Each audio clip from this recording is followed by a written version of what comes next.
uh, black and red type. You know, black and red ribbon.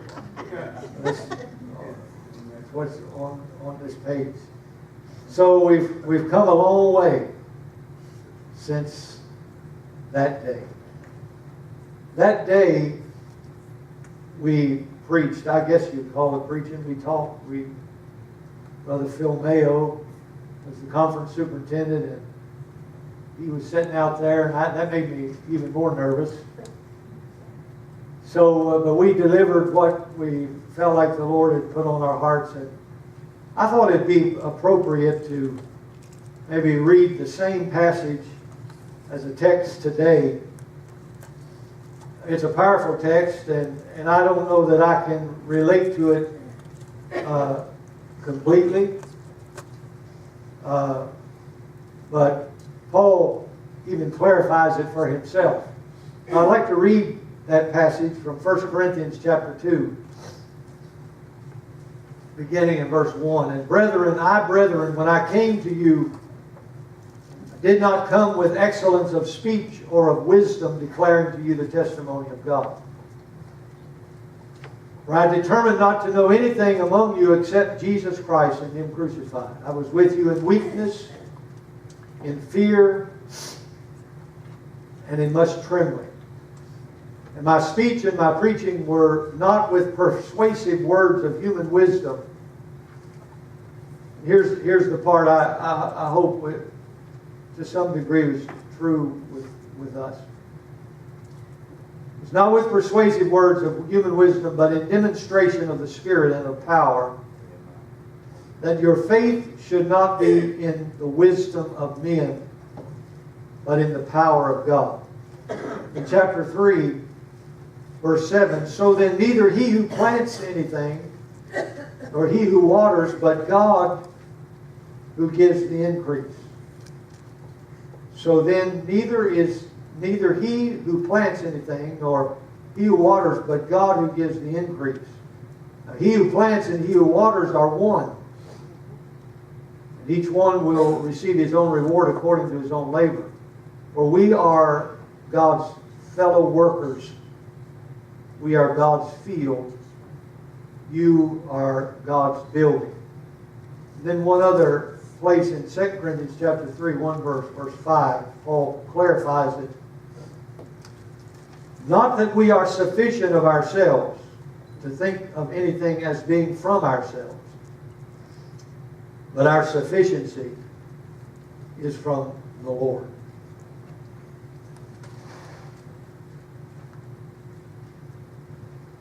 I had two main points in that message 34 years ago.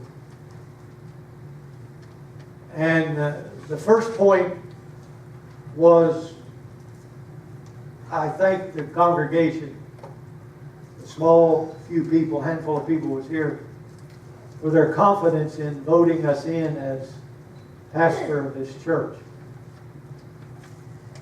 The church had been through a lot of difficulty, and to put their trust in us meant a lot to us. I had in that message, I had a phrase, I have learned. And then I just, you know how if you're a teacher or preacher, sometimes that's the cue you up what you want to say, and you remember it then. I have learned. And I don't remember what I'd learned today. I don't know why I put that there, but I did pencil in out from that in ink, I'm still learning. Yeah. So I can tell you at that juncture in my life as a pastor, still wet behind the ears, yet I was learning. I was a student of the Word. The second point that I made in that message was we are the church. Whatever we do it together because we all have the same purpose. We all have the same goal. We're laborers together with God. Our sufficiency is from Him. So, as we stand here today, 34 years later, as we continue on this journey that God started in our lives, so many years ago. In fact, that we started on that journey when we got saved. Yeah. We came into a relationship with the Lord. He put you in this race. Let us run with patience, Paul said, the race that is set before us. We're in the race, we're on the journey because God put us there. Yeah. And we responded by faith. But all of us are involved, and some have joined the journey as time went along. Several joined the journey of this church at different intervals of time. But the message has not changed. It's a very similar message for today. The same points are applicable today as they were then. I would say today to you, for 34 years of confidence in Janice and I. For putting your confidence in us as your pastor has been the greatest blessing. I remember we were here about 7 years, and a dear brother came to me. He's with the Lord now. He came to me and he said, you know, Pastor, he said, by this time I'm usually tired of a preacher. What he said. He said, but I'm not tired of you. I wasn't sure how to take that. Was that a compliment or what? Yeah. But anyway, I knew what he was saying, and I appreciated it so much, and we embraced. And I can say I've learned a lot, and I'm still learning today. Is that possible? Sure. Secondly, the second point is applicable today as well. We are the church. We're still the church. We're still laborers together with God. Our sufficiency is still from Him. The work goes on. What God put in the hearts of people long before me, long before some of you were born, what He started, He's continued to perform it. And you've got the blessing of being a part of it as the work continues. There's several reasons that pastors leave pastorates. Some of them die in the pulpit. I was talking to a pastor friend this week, and we were talking about people saying, I just want to die preaching. And I may have said that before myself, I'm not sure. But he made me think. He said, you know, you hear these preachers say, I want to die preaching. I want to die right there in the pulpit. He said, do you realize how traumatic that would be Yes. for a congregation? Yes. If the pastor would just keel over in the pulpit. He said, I don't want to die in my pulpit. No. No. That'd be too much for the people. And I thought, I thought, yeah, you're right. You're wiser than I am. So I ain't going to say that anymore. Some get too old to pastor. They grow old and they aren't relevant anymore. People love them and cherish them and really appreciate them, but it's more of an emotional thing, an attachment. But they get old. Everybody gets old. Everybody's going that direction. And sooner or later, we're not able to do what we have done before. That's why we need to do whatever we can do for Christ now. Yeah. Don't wait. Don't put it off, because we never know when the time will come that we just can't do it anymore. Some people have to leave for different reasons. And I've been associated with pastors that half the people wanted them to stay and half of them wanted them to leave. That'd be a hard place. You wasn't sure who was for you. Or who was, unless you were just bold enough to say it. Of course, many have had to leave the pastorate because of moral failure. my attitude is I don't want to have to leave for any of these reasons. There is another reason that pastors leave the pastorate. And I think it's a good reason. It's just God's plan. We don't always know God's plan. We can't always see too far ahead. But we know the Lord's in it. We know He's directing. Not only for the pastor, the departing pastor, but for the church as a whole. I can tell you this morning, and I'm just talking to you. I don't know if I'm going to, you call this preaching or not, but I can tell you this morning that, and I can speak for Janice as well, this is the hardest thing that we have ever had to deal with in ministry. And I guess the greatest thing, the hardest thing, the most difficult part of it has been dealing with your grief over it. We're like family. Amen.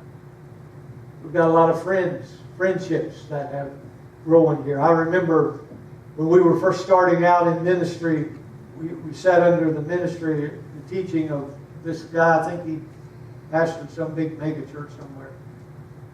They brought him in to speak to us, and he said one of the worst things you can do is make friends with your congregation. He said make friends outside.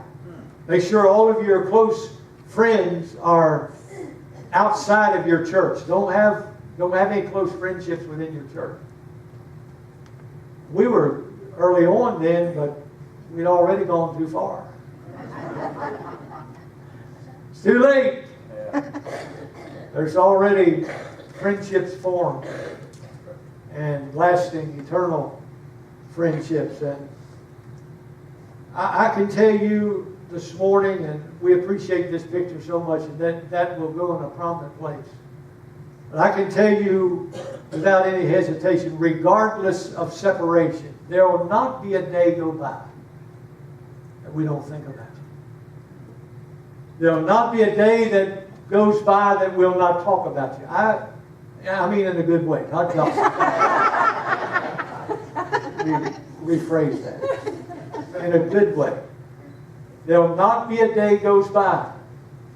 I promise you. I'll keep her in check. She'll keep me in check. We'll, if one or the other, that we won't pray because of the relationships that have been formed here. There's another word that comes to mind I thought of this week, and it's the word season. I believe in seasons. I believe the Lord orchestrates seasons for us. Sometimes they're lengthy, sometimes they're short. Sometimes they're seasons within seasons. The Bible says to everything there is a season, a time for every purpose under heaven. Genesis chapter 8, while the earth remains, seed time and harvest, cold and heat, winter and summer, day and night shall not cease. I know that's talking about in the natural sense, but it's talking about seasons. They come and go. They change. Paul said, be instant in season and out of season. I believe these last 34 years has been a season in our lives. It's been a long season. There have been lots of seasons within the seasons. Things come and go. God changes things. There's been a lot of changes over the years. A lot of things that's happened, that's coming. A lot of wonderful times, a lot of good times. Times we rejoice in. A lot of hard times. A lot of night seasons that the Bible talks about that we've had to deal with over the years. But God has been so faithful to see us through some great disappointments, but some great victories. He's overseen some great, great times in our lives. We've worshiped together, we've laughed together, we've cried together. We've been so honored to work together. been honored to have such, we've been honored to have such wonderful staffs here. Our church board, our Christian education staff. It just amazes. It's amazed us, the people who stepped up. I remember when we had some positions, some critical positions that came open, just all of a sudden, people just walked away from them. It amazed us, the people that stepped up, stepped in, and filled those places, and there was hardly a scene. It just continued right on. I'm telling you, and I've said this so many times, there's untapped, what's the word I'm looking for? Resource.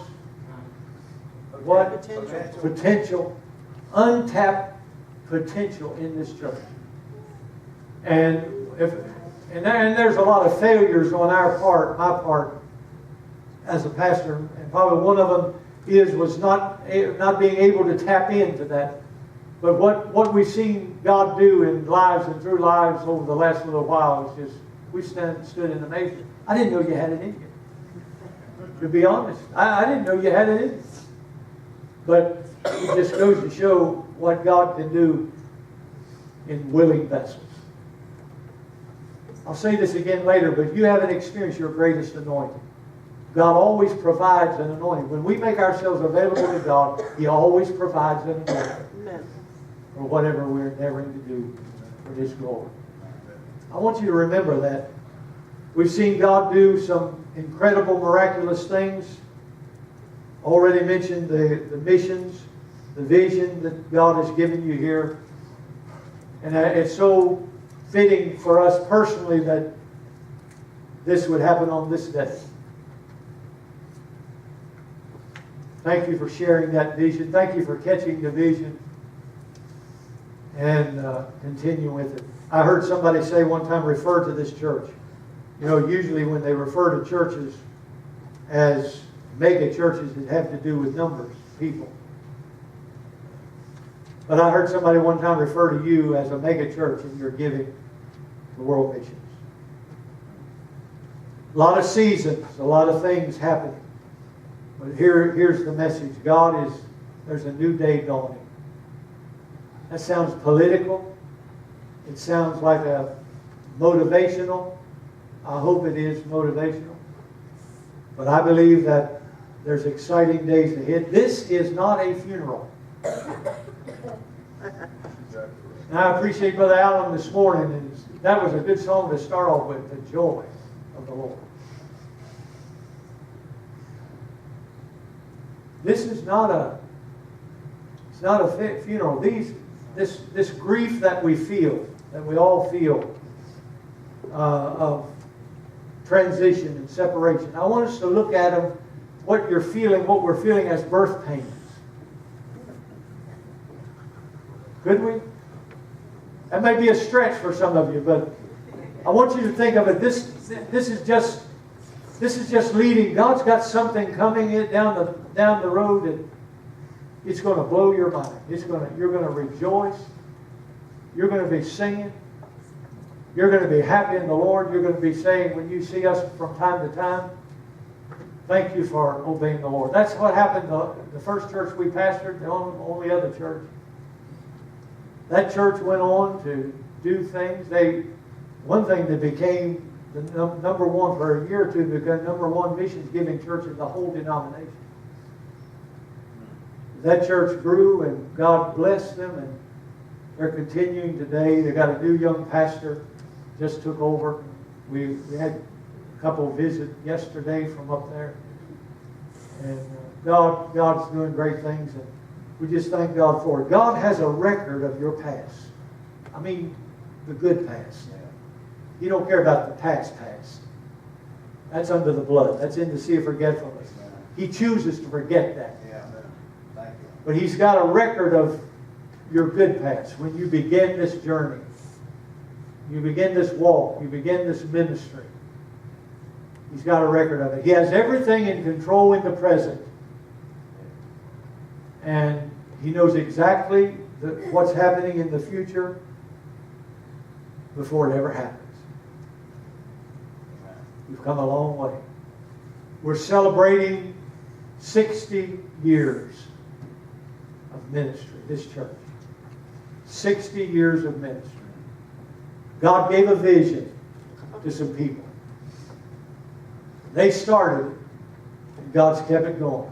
And He's added to it, and He'll continue to add to it. And the church will continue to be profitable and productive in the kingdom of God. So that brings us back to that original point, this journey. I heard somebody say, in fact, I've heard this a number of times, it's all about the journey. It's not about the destination. It's all about the journey. Enjoying the journey. Don't worry about the destination. That may work. That may fit some secular criteria, possibly.